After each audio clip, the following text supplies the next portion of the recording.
En février 2013, les clients de l'hôtel Cecil de Los Angeles se plaignent à la direction et signalent que l'eau de leur robinet est colorée et a un goût bizarre. Suite aux plaintes, un membre du personnel va vérifier les réservoirs d'eau. C'est alors qu'il trouve un corps en décomposition appartenant à Elisa Lam, une jeune étudiante de 21 ans qui séjournait dans l'hôtel. La jeune femme avait été vue pour la dernière fois dans l'ascenseur de l'hôtel et une caméra l'avait filmée. Les images sont troublantes car Elisa présente un comportement très étrange et semble fuir quelque chose qu'elle seule peut voir. Tout d'abord, elle appuie simultanément sur tous les boutons de l'ascenseur d'un air paniqué. Cependant, la porte de l'ascenseur ne se ferme pas. Chose très étrange puisque les techniciens de l'hôtel ont déclaré que l'ascenseur ne présentait aucun problème et ils n'ont pas pu donner une explication à cette défaillance. Dans la suite de la vidéo, la femme essaie de se cacher de cette chose invisible, puis sort de l'ascenseur et commence à lui parler.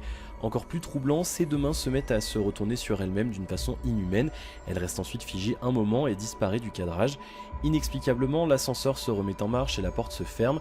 Son corps est retrouvé dans le réservoir d'eau 2 semaines après sa disparition. Plusieurs questions demeurent sans réponse. Tout d'abord, les portes et les escaliers qui permettaient d'accéder au réservoir d'eau qui se trouvait sur le toit de l'hôtel étaient verrouillés et seul le personnel possédait les clés.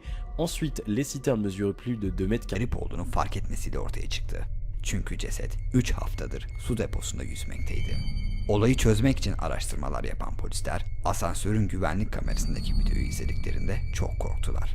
Videoda Elisa bir şeyden kaçmaya çalışırcasına tüm katlara basıyor ancak anlaşılamayan bir sebepten dolayı asansör çalışmıyordu.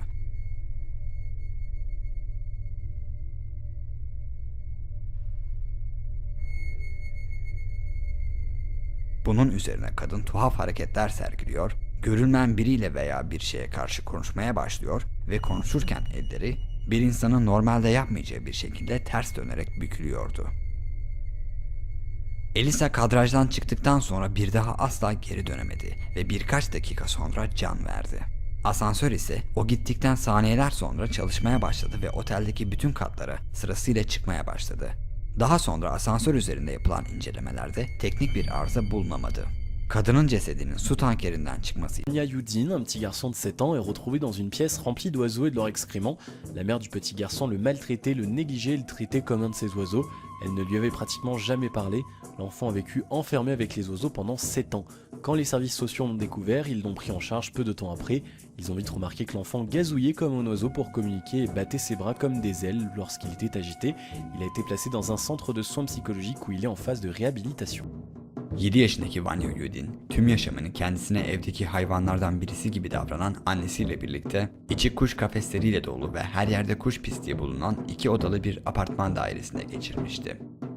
Annesi onu hiç sevmemiş, umursamamış ve ona kuşlarından bir tanesiymiş gibi davranıp tek kelime dahi öğretmemişti. Bulunduğunda tamamen kuşlar tarafından büyütülmüş talihsiz çocuğun iletişim kurulmaya çalışıldığı zaman bir kuş gibi cıvıldadığı görülünce sosyal görevliler hayrete düşmüşlerdi.